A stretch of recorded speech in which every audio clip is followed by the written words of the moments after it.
खबर बिहार से सामने आ रही है। सम्राट चौधरी होंगे बिहार के नए सीएम।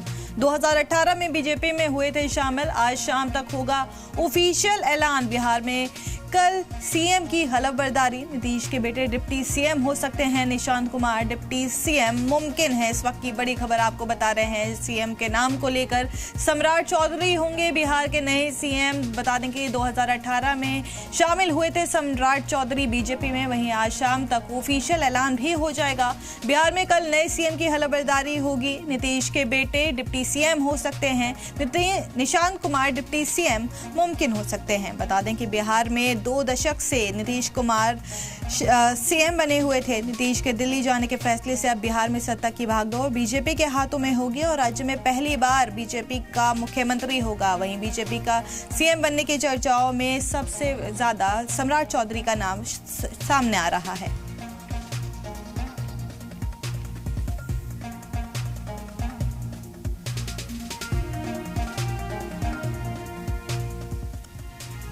वहीं इस खबर पर और जानकारी देने के लिए हमारे साथ प्रशांत झा जुड़ चुके हैं। प्रशांत, सम्राट चौधरी का नाम सबसे आगे आ रहा है, तो क्या सम्राट चौधरी के नाम पे मोहर लग गई है या अभी भी कयास लगाए जा रहे हैं? देखिए सामने आपको बता दें कि लगभग 3 बजे बीजेपी विधायक दल की बैठक होने वाली है बीजेपी के कार्यालय के अंदर, जो अटल सभागार है वहीं पर। उस बैठक में जो औपचारिक जो घोषणा है वो औपचारिक घोषणा वहीं होगी, लेकिन अब तक जो सोर्सेस बता रहे हैं उसके मुताबिक सम्राट चौधरी बीजेपी के नेता चुन लिए जाएंगे और ऐसी जानकारी मिल रही है। और सम्राट चौधरी ही बिहार के अगले मुख्यमंत्री होंगे और इनके नाम पर आज मुहर भी लगा दी जाएगी।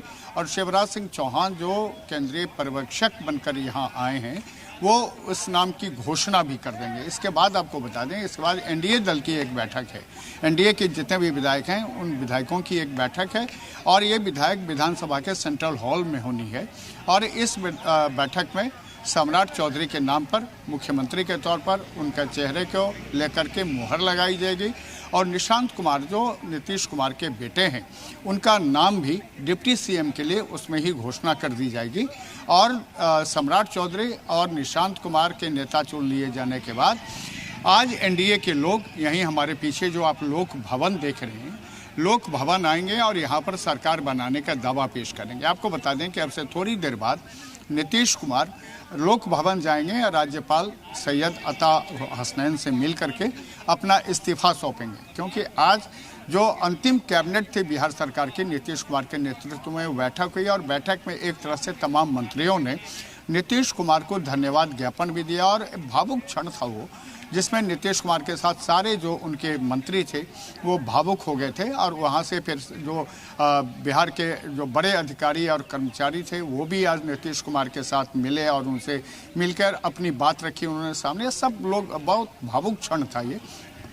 और नीतीश कुमार वहाँ से जब लौटे हैं अपने जो एक अणे मार्ग का घर है, मैं कैमरामैन से कहता हूँ कि आपको दिखा दें, ये नीतीश कुमार का एक अणे मार्ग का वो आवास है और इस आवास में नीतीश कुमार अभी आ चुके हैं और यहाँ इंतज़ार किया जा रहा है। अभी थोड़ी देर पहले राज्यपाल अता हुसैन आ गए हैं अपने लोक भवन में और लोक भवन में आने के बाद वो इंतज़ार कर रहे हैं। और जैसे कि जानकारी मिली है कि नीतीश कुमार लगभग थोड़ी ही देर बाद अब लोक भवन जाएंगे, अपना इस्तीफा सौंपेंगे। उसके बाद वो एनडीए की बैठक में भी शामिल होंगे। एनडीए की बैठक में पर्यवेक्षक शिवराज सिंह भी रहेंगे। बीजेपी के जो राष्ट्रीय अध्यक्ष हैं नितिन नवीन वो भी शामिल होंगे। बीएल संतोष वो भी जो बीजेपी के बड़े लीडर हैं वो भी दिल्ली से आए हैं, वो भी शामिल होंगे। और लगभग इस बात पर मुहर लगा दी जाएगी कि सम्राट चौधरी बिहार के अगले मुख्यमंत्री होंगे। निशांत कुमार डिप्टी सीएम के तौर पर बिहार में कल शपथ लेंगे। प्रशांत, जैसे सीएम की रेस की नाम की बात करी जाए तो उसमें दिलीप जायसवाल और नित्यानंद राय का भी नाम सामने आ रहा था, तो ऐसे में सम्राट चौधरी का नाम सबसे आगे कैसे माना जा रहा है?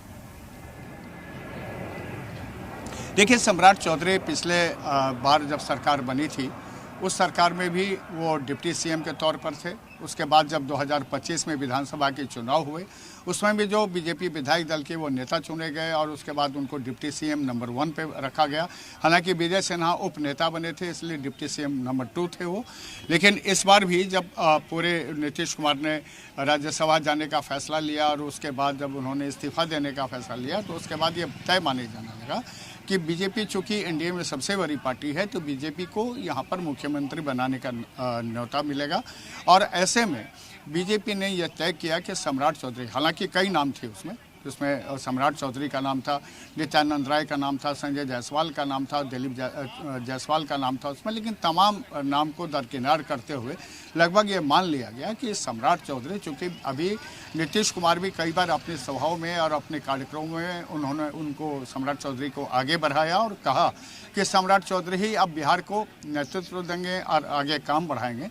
तो इस बात को लेकर के बीजेपी की तरफ से भी ये बातें थी और खुद नीतीश कुमार ने भी कई बार केंद्रीय नेतृत्व बीजेपी से बातचीत के दौरान में इस बात को रखा था सामने कि सम्राट चौधरी आगे आने से, उनके मुख्यमंत्री बनने से बिहार में जो पिछड़े का एक पूरा रणनीति है, जो जातीय समीकरण है, उस समीकरण में सम्राट चौधरी फिट बैठते हैं। और इसको लेकर के फिर बीजेपी और जेडीयू में सहमति भी बनी और औपचारिक तौर पर आज 3 बजे जब ये मीटिंग होगी, उस मीटिंग में इसका ऐलान भी कर दिया जाएगा।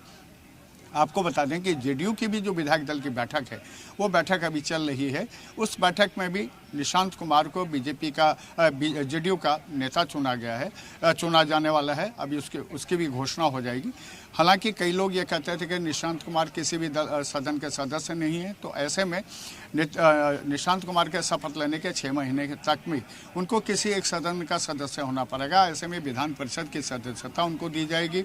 जो जानकारी मिल रही है, सूत्रों से जानकारी मिली है, उसके बाद निशांत कुमार को डिप्टी सीएम बनाया जाएगा। और एक जानकारी आपको देने सामने कि जो लोग भी मुख्यमंत्री के रेस में बीजेपी से थे, उसमें नित्यानंद राय तो चूँकि केंद्रीय मंत्री हैं, बाकी जो लोग बिहार से थे वो तमाम लोग मंत्रिमंडल में शामिल होने जा रहे हैं, जिसमें दिलीप जायसवाल हैं, विजय सिन्हा हैं, रामकृपाल यादव हैं। उसमें संजीव चौरसिया का भी नाम है कि इस बार केंद्रीय मंत्रिमंडल में उनको भी शामिल किया जा सकता है। और इसके अलावा जो श्रेयसी सिंह हैं वो भी मंत्रिमंडल में शामिल होंगे। और कल जब शपथ ग्रहण होगा 15 तारीख को यही लोक भवन में, तो उसमें डिप्टी सीएम और सीएम के साथ साथ कुछ एक मंत्री को शपथ दिलाई जाएगी जो बहुत सीनियर मंत्रीगण हैं। लेकिन बाकी जो मंत्रिमंडल का विस्तार है वो थोड़े दिनों के बाद होगा, क्योंकि और भी मंत्रियों की लिस्ट होगी। क्योंकि बीजेपी से 15 मंत्री बनने हैं, जेडीयू से 15 मंत्री बनने हैं, एलजेपी आर से 2 मंत्री बनने हैं और आरएलएम से 1 मंत्री और हम पार्टी से 1 मंत्री बनने हैं। यानी कुल मिला के 34 सदस्यीय मंत्रिमंडल कैबिनेट यहाँ होना है। और ऐसे में जो तैयारियां चल रही हैं वो तैयारियां अभी लगभग आधे दर्जन लोगों को यहाँ शपथ दिलाई जाएगी। और ये कोशिश की जा रही है कि इस बार जो ये मंत्रिमंडल का गठन हो, जो चीफ मिनिस्टर सम्राट चौधरी के नाम पर मुहर लगने के बाद जब उनको शपथ दिलाई जाएगी तो बिहार में ये स्थायी सरकार होगा एनडीए का। और इसमें ये सरकार अभी आगे चलेगा। लेकिन इस सरकार के सामने जो सवाल होगा वो नीतीश कुमार के किए गए काम होंगे, क्योंकि नीतीश कुमार ने जो यहाँ 20 सालों में एक लंबी लकीर खींची है, उस लकीर को आगे बढ़ाना सम्राट चौधरी के सामने होगा। उसी को लेकर के उनको काम करना होगा। और जेडीयू की तरफ से निशांत कुमार जो मुख्यमंत्री के बेटे हैं, उनको भी ये दिखाना पड़ेगा कि नीतीश कुमार का जो विजन रहा है। आपका इस जानकारी के लिए आगे जो भी अपडेट आता है तो हम आपसे वापस जुड़ेंगे। 3 बजे मीटिंग होगी और तब देखा जाएगा कि कौन आगे सीएम बनता है।